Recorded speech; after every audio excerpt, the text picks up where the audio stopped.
আসসালামু আলাইকুম প্রিয় বন্ধুরা, দেশীয় প্রবাসে যে যেখান থেকে দেখছেন প্রত্যেককে শুভেচ্ছা জানাচ্ছি। আশা করছি সবাই ভালো আছেন।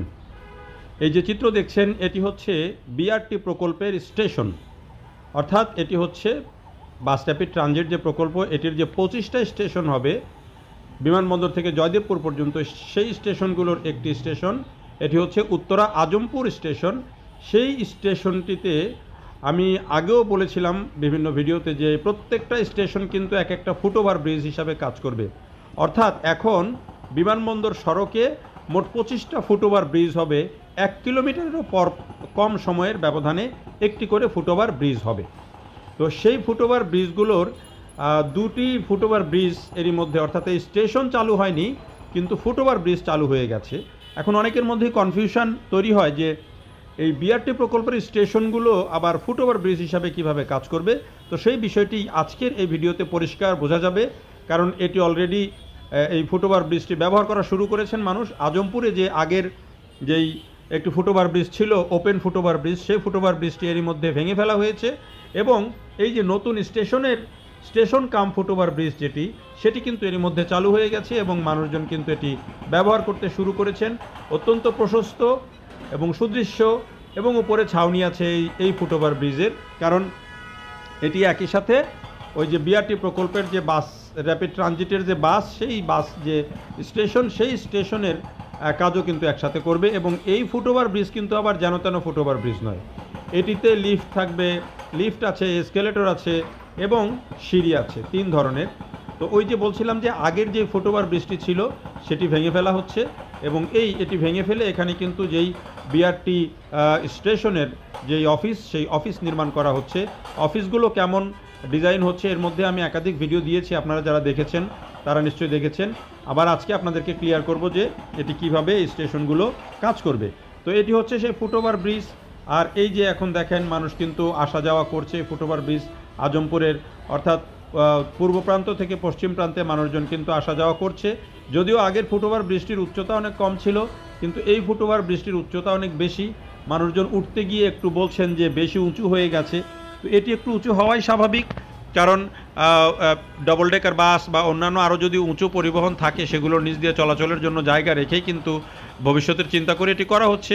পাশাপাশি এই যে বিআরটি প্রকল্পের যে স্টেশনের কারণে এই ফুটওভার ব্রিজগুলোর সাথে কিন্তু দেখেন আপনি, এটার সাথে কিন্তু লিফট যুক্ত আছে, অর্থাৎ 3টা লিফট থাকবে রাস্তার পূর্বে, পশ্চিমে এবং মধ্যে, স্টেশনের মধ্যে 3টা লিফট থাকবে, 3টা সিঁড়ি থাকবে, অর্থাৎ প্রত্যেক ওঠানামার জায়গায় একটা লিফট, একটা সিঁড়ি, একটা এসকেলেটর, আর থাকবে 3টা লিফট 3 পয়েন্টে, অর্থাৎ রাস্তার পূর্ব পাশে, পশ্চিম পাশে এবং মাঝখানে যেখানে বিআরটির স্টেশন হবে সেইখানে। এই যে দেখেন এই স্টেশনটি, অর্থাৎ এই যে ফুটওভার ব্রিজটি খুলে দেওয়ার পর কিন্তু এখন মানুষজন এখানে এসে দাঁড়িয়ে হাওয়া খাচ্ছেন, কেউ অবাক বিস্ময়ে তাকিয়ে দেখছেন যে আগের ফুটওভার ব্রিজটি ভেঙে ফেলা হচ্ছে এবং নতুন ফুটওভার ব্রিজ একেবারে টাইলস করা সুন্দর প্রশস্ত ফুটওভার ব্রিজ করা হয়েছে।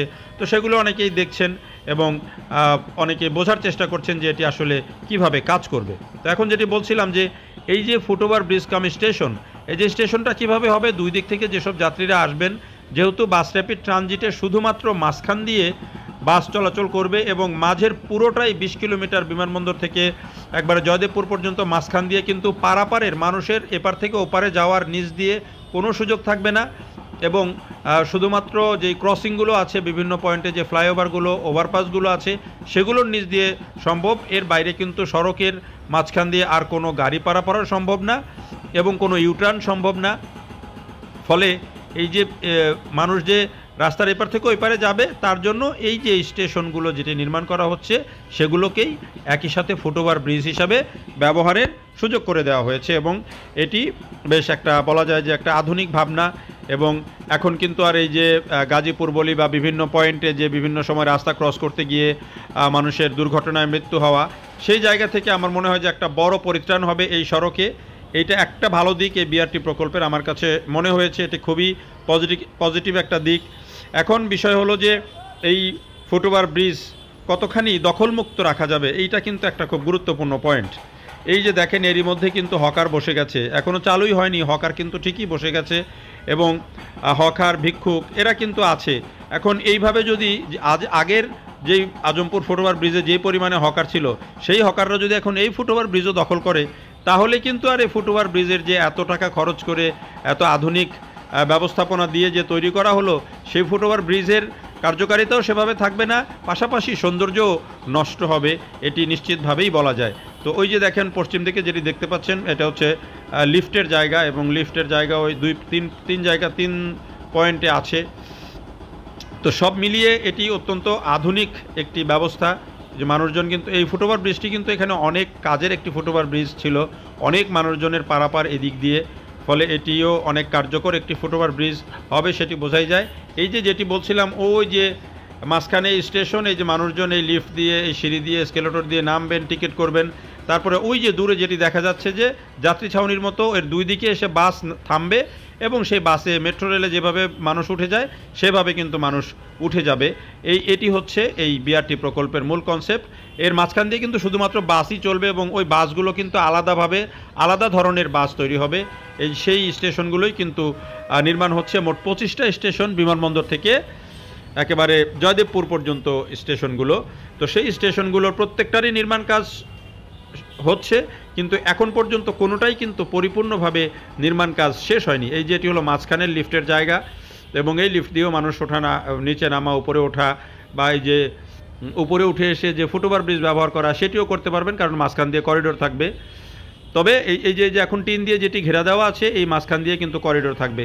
আর এই যে আগের যে ফুটওভার ব্রিজটি ছিল সেটি ভেঙে ফেলা হয়েছে এরই মধ্যে, এবং এই জায়গায় যেহেতু অফিস হবে, নিচের দিকে স্টেশন হবে, স্টেশনের যে ঘর, সেই ঘর নির্মাণ হবে।